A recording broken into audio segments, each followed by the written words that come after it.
Привет всем! Сегодня мы едем в префектуру Фукуи на 4 дня и 3 ночи. Вот наш маршрут. Мы едем на Шинкансене до Фукуи, а оттуда мы поедем на скалы Тоджимбо. Не так давно линию Хокурику Шинкансен продлили напрямую из Токио. Вот маршрут Шинкансена.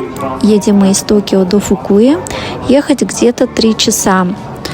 Стоимость билета для взрослого забронированное место в одну сторону 15 800 йен, а для ребенка половина. Наши летние каникулы должны были начаться совсем иначе. Мы всей семьей планировали полететь на тропические острова на юг Японии, но у природы были свои планы. Из-за сильного тайфуна наш самолет отменили. Мы решили не сдаваться и буквально за один день полностью переиграли поездку. И знаете что? Это оказалась огромная удача. И этот регион Фукуи нас просто влюбил в себя. Здесь море ничуть не уступает южным островам Японии.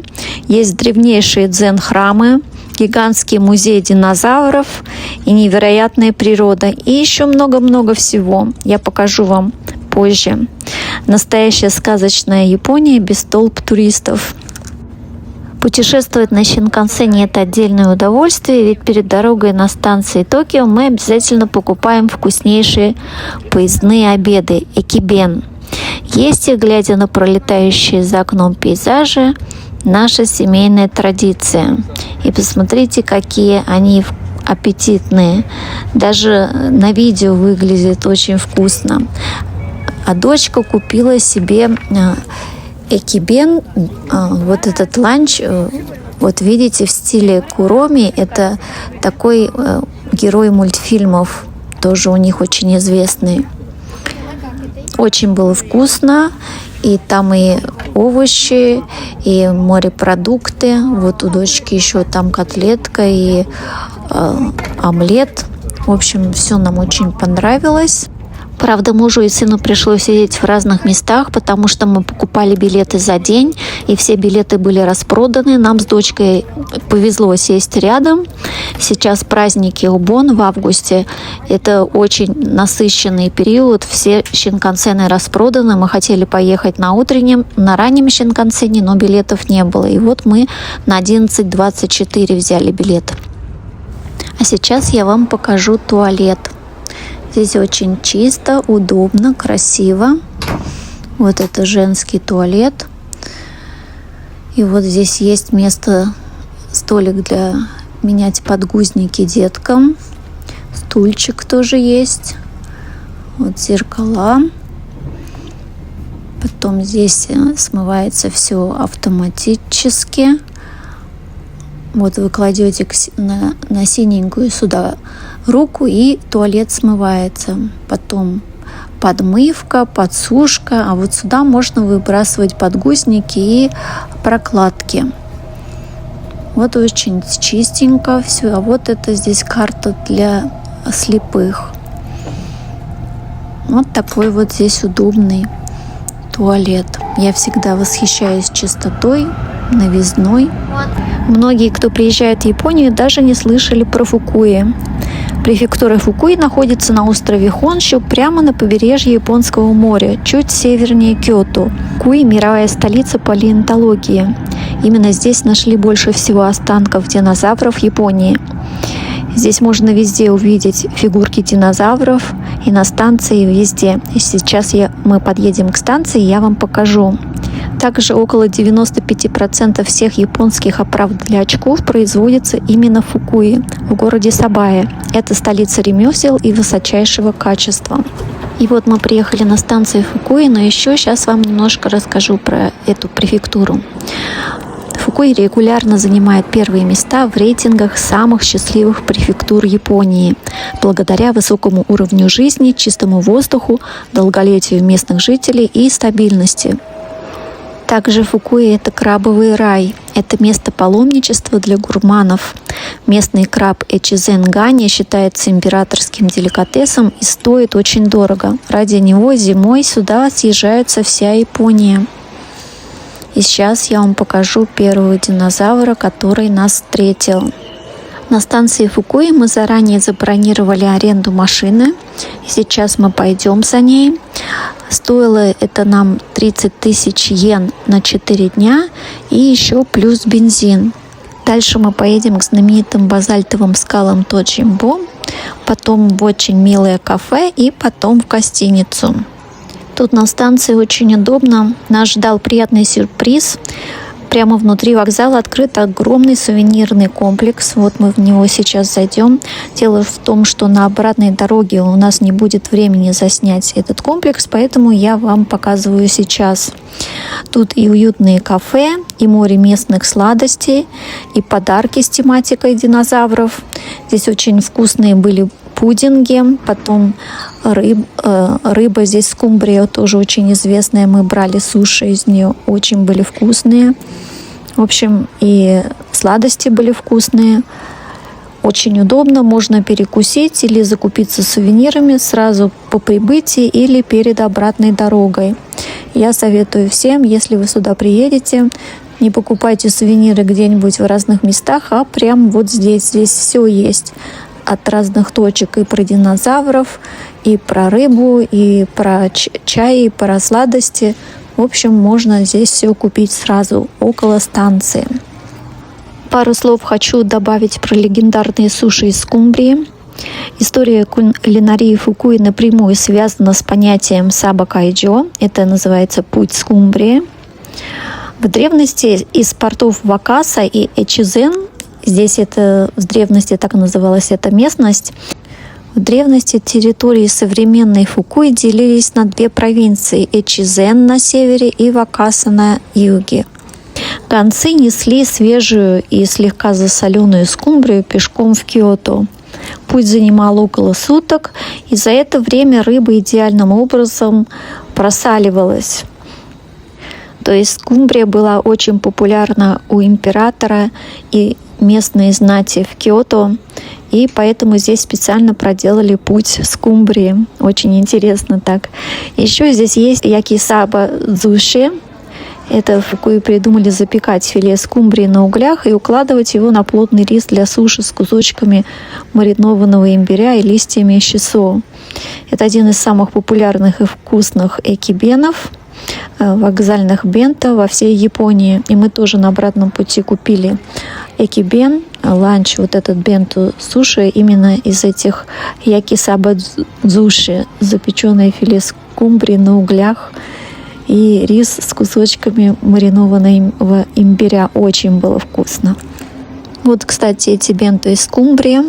И мы есть еще вот здесь, только в этот день надо было съесть. И еще в другом магазине можно было съесть в течение 3 дней. Я даже купила родителям мужа эти экибен бенто со скумбрией. Им тоже очень понравилось.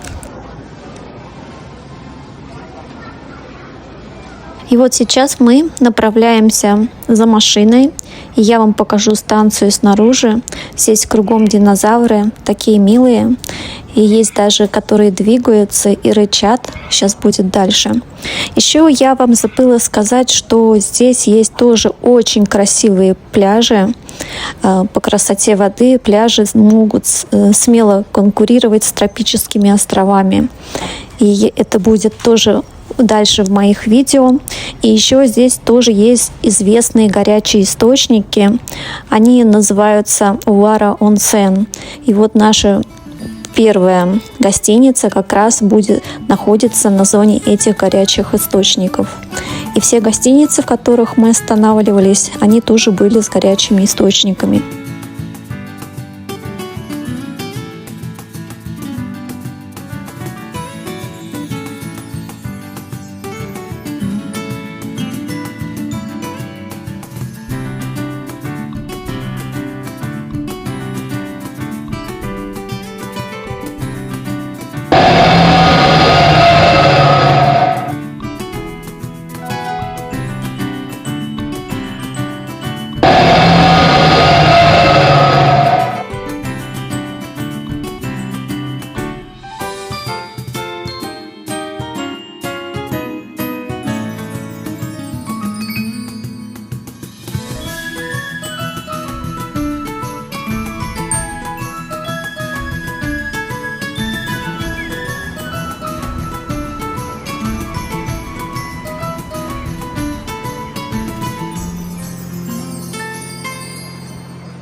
И вот мы пришли за машиной. Но хочу вам сказать, что из центра станции Фукуи общественным транспортом добраться очень просто. Занимает около часа. На станции Фукуи садитесь на локал поезд частной линии Echizen Railway и ехайте до конечной станции Микуни-но-Минато. И потом эта поездка займет где-то 50 минут, стоит 820 йен. И от этой станции пересаживаетесь на местный автобус Кейфукубас до остановки Тоджимбо. Ехать 5-10 минут стоит где-то 200 йен. Из центра Фукуи мы выехали около половины 4 вечера. В японской провинции многое закрывается довольно рано, поэтому мы немного переживали. Но нам повезло. Наша первая точка – знаменитые базальтовые скалы Тоджимбо. Торговые улочки и кафе возле скал к нашему приезду уже начали закрываться. Но для самих скал время абсолютно не имеет значения. Сюда можно приходить в любое время, здесь они открыты. Наоборот, под вечер спала дневная жара, хотя все равно было очень тепло. Было много молодежи, видимо, в самом разгаре летние каникулы. И знаете, здесь в провинциях такой добрый, хороший народ. И эта молодежь, они там, парни увидели, что я одна хожу, снимаю, подошли ко мне, говорят, давайте, может, мы у вас тоже снимем, такие добрые. Ну, конечно, как я их попросила, да, снимите. Но мои дети и муж там ушли в другую сторону, поэтому... То есть здесь народ мне очень нравится не в центре, не в Токио, где-нибудь в центральных местах, а вот именно вот в провинциях, в дальних городках от Токио. Здесь очень добрый, и в других тоже там будет у нас, и в гостиницах. Я там забыла некоторые вещи, они мне специально даже позвонили. В общем, очень мне нравится и сервис, и люди, какие они добрые, хорошие. Японское море обычно считается суровым, но нам повезло и с погодой, и было очень тихо, спокойно. Посмотрите, какая красота. И еще даже не верится, что на другой стороне Японии, где Тихий океан, там идет тайфун. А у нас здесь утесы вышиной с 8-этажный дом, обрывающиеся прямо в Японское море. Вид просто завораживает и немного захватывает дух. Уникальность этих скал в том, что они состоят из редкой вулканической породы пироксенового андезита. Базальтовые столбы вроде дороги гигантов в Ирландии встречаются часто, а вот мест, где именно андезитовые колонны образуют такие гигантские морские утесы, во всем мире существует всего 3, и одно из них прямо здесь, в Фукуи. Название скал напрямую связано с древними преданиями о буддийском монахе по имени Тоджимбо. Существует 2 основные версии этой истории. Первая – это легенда о злом монахе и мести. Согласно преданиям храма Хэйцзан, монах Тоджимбо обладал скверным и деспотичным характером, из-за чего его ненавидели местные жители. В 1182 году другие монахи заманили его на край этого утеса, напоили до пьяна и сбросили в бушующее море. Вторая версия – любовный треугольник. Эта версия гласит, что Тоджимбо был влюблен в прекрасную девушку по имени Аяхиме. Однако у него был соперник, тоже монах по имени Магара Какунен. Какунен обманом заманил Тоджимбо на скалы во время пикника и столкнул его вниз, когда тот заснул. Легенда гласит, что дух погибшего Тоджимбо до сих пор бродит по этим местам. Сразу после его гибели море штормило и билось о скалы в течение 49 дней. Считается, что каждый год в районе 5 апреля, день его смерти, море вокруг скал начинает неистово бушевать. Благодаря своему драматическому и немного зловещему виду Тоджимбо часто становится площадкой для съемок японских детективов, фильмов и сериалов. Традиционно именно здесь, в кульминационных сценах, детективы загоняют преступников в угол. В отличие от многих других опасных туристических мест мира, на вершинах скал Тоджимбо практически нет ограждений. Туристы могут свободно подходить к самому краю обрыва, чтобы заглянуть в бездну, где разбиваются волны. А мне, честно говоря, было страшновато. Этим скалам присвоен статус национального памятника природы и место живописной красоты. Также они входят в состав национального парка Ичизен-Кага-Кайган. И еще эти скалы включены в официальный список 100 самых красивых закатов Японии. Честно говоря, мне было трудно ходить по этим скалам и снимать видео, чтобы оно не дергалось, но я старалась как могла. Хотелось передать вам частичку этой красоты.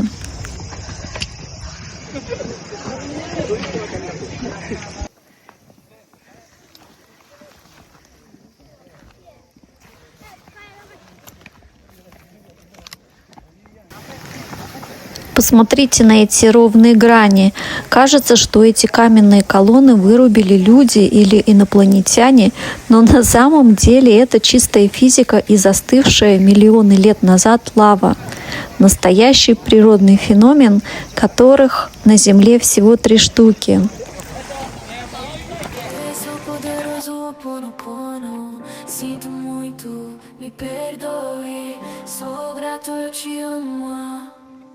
A Beth Russo me ensinou, agora ensino pra você. Sinto muito, me perdoe. Sou grato, eu te amo. Se você quiser encontrar soluções, sinto muito, me perdoe. Sou grato, eu te amo. Se você quiser dinheiro, sinto muito, me perdoe. Sou grato, eu te amo. Se você quiser dinheiro, sinto muito, me perdoe. Sou grato, eu te amo. Se você quer uma vida de alegrias, sinto muito, me perdoe. Sou grato, eu te amo. Se você quiser sucesso, sinto muito, me perdoe. Sou grato, eu te amo. Esse é o poderoso Ho'oponopono. Sinto muito, me perdoe. Sou grato, eu te amo.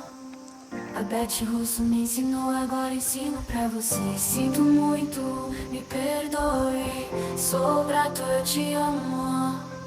Se você quiser encontrar soluções, sinto muito, me perdoe. Sou grato, eu te amo. Se você quiser dinheiro, sinto muito, me perdoe. Sou grato, eu te amo. Se você quiser dinheiro, sinto muito, me perdoe. Sou grato, eu te amo. Se você quer uma vida de alegrias, sinto muito, me perdoe. Sou grato, eu te amo. Se você quiser sucesso, sinto muito, me perdoe. Sou grato, eu te amo. Poderoso Ho'oponopono. Sinto muito, me perdoe. Sou grato, eu te amo.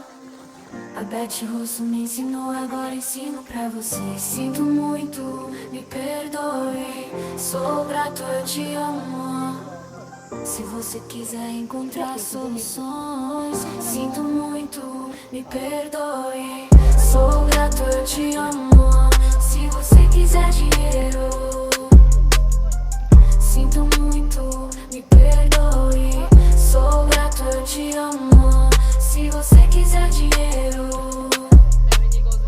sinto muito, me perdoe. Sou grato, eu te amo. Se você quer uma vida de alegrias, sinto muito, me perdoe. Sou grato, eu te amo. Se você quiser sucesso, sinto muito, me perdoe. Sou grato, eu te amo. Вдоволь надышавшись морским бризом и прикоснувшись к чуду природы, мы почувствовали, что пора немного согреться и отдохнуть. Всего в получасе езды от шумного побережья нас ждал абсолютный покой. Мы приехали к живописному озеру Китагата, на берегу которого спряталась настоящая архитектурная и гастрономическая жемчужина. И также на этом озере Китагата находится наша гостиница. И вот это знаменитое кафе, оно называется экс-кафе Йошизаки Хоукаку. Самое удивительное, что это стильное здание спроектировал Кенгу Кума, тот самый культовый архитектор, который создал главный олимпийский стадион в Токио. Виды из этих огромных окон просто завораживают. Помните, в одном из прошлых видео мы с вами уже восхищались гением этого архитектора, когда поднимались на невидимую смотровую площадку Киросан Сикоку. Если вы вдруг пропустили тот ролик, обязательно загляните. Там виды просто космические. Ну а здесь в Фукуи Кенгу Кума создал совершенно другую, невероятную, уютную атмосферу с панорамными окнами прямо на воду. Извините, я забыла снять, что мы здесь кушали, но мы особо не стали кушать, потому что нас ждет ужин. Мы только выпили чая. Ну и вот я вам показала меню. Кстати, шедевр архитектора Насикоку, невидимую обсерваторию Киросан, я никогда не забуду, потому что дорога туда по узкому серпантину над пропастью – это самое страшное, что я испытала за рулем в Японии. Слава богу, в этот раз к шедевру архитектора Фукуи мы добрались без экстрима и седых волос. И еще интересная деталь – само здание экс-кафе уникально. Раньше здесь был музей, посвященный одной из самых влиятельных исторических личностей Японии – буддийскому монаху Реннё. В 15 веке он бежал из Кёто от преследований и основал прямо здесь на холме у озера мощный храмовый комплекс Йошизаки-Гобо. За считанные годы этот проповедник-гений превратил глухую провинцию в огромный процветающий духовный центр, куда тянулись тысячи людей. Сегодня этот комплекс – охраняемый памятник истории. Вокруг него разбит тихий парк. Вот мы здесь в парке. Ну а в бывшем здании музея теперь можно погреться, прикоснуться к истории и пожарить традиционные дангу с видом на ту самую зеркальную гладь Китагата. Да, в этом кафе есть и матча, и разные изделия из матча, и дангу. В общем, все в японском стиле. Монах Реннё прославился тем, что раздавал обычным людям бумажные амулеты, карточки со священными надписями, которые, по поверьям, приносили счастье, защиту и спасали от бед. И знаете, один из таких невидимых амулетов на счастье сработал и для нашей семьи. Ведь несмотря на отмену самолета и тайфун, мы спонтанно оказались в таком потрясающем историческом месте и провели незабываемый отпуск. А вот там вдалеке дочка нашла качели и уже качается.